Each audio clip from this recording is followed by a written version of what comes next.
હાલોલના જ્યોતિ સર્કલથી બોડેલી તરફ જતા national highway ઉપર પાવાગઢ જતા પદયાત્રીઓ માટે બનાવવામાં આવેલ ફૂટપાથ ઉપર કબજો કરી નાના મોટા વેપાર ધંધા કરનારા ઈસમો હવે રોડ ઉપર પોતાની દુકાનો લગાવી દેતા અકસ્માતોનો ભય વધ્યો છે.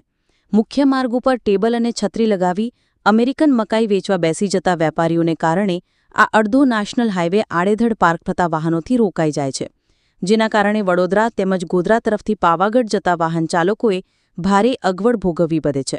વાહનો વચ્ચે નાની ટક્કર મોટી મારામારીમાં પરિણમે છે. તેમ છતાં સ્થાનિક પોલીસ કે પછી નગરપાલિકાના સત્તાધીશો આ મુખ્ય નેશનલ હાઇવે ઉપરની ફૂટપાથ તો ઠીક, માર્ગ ઉપર ઊભા થઈ જતા દબાણો દૂર કરવી શકતા નથી. પાવાગઢની પદયાત્રાએ આવતા માઈ ભક્તો માટે જ્યોતિ સર્કલથી પાવાગઢ સુધી 8 કિલોમીટર જેટલી લાંબી ફૂટપાથ બનાવવામાં આવી હતી, જેનો હેતુ હતો કે પદયાત્રીઓ તેમની યાત્રા પૂરી કરે અને મુખ્ય માર્ગ ઉપર પદયાત્રા દરમિયાન તેઓ કોઈ અકસ્માતનો ભોગ ન બને.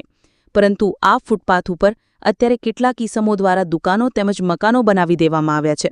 પંચમહાલ જિલ્લા કલેક્ટર દ્વારા આ બાબતે ગંભીર નોંધ લઈને તાત્કાલિક આ ફૂટપાથ પદયાત્રીઓ માટે ખુલ્લી કરાવવામાં આવે તેવી માંગ ઉઠવા પામી છે. બ્યુરો રિપોર્ટ, જમાવટ, ગુજરાત.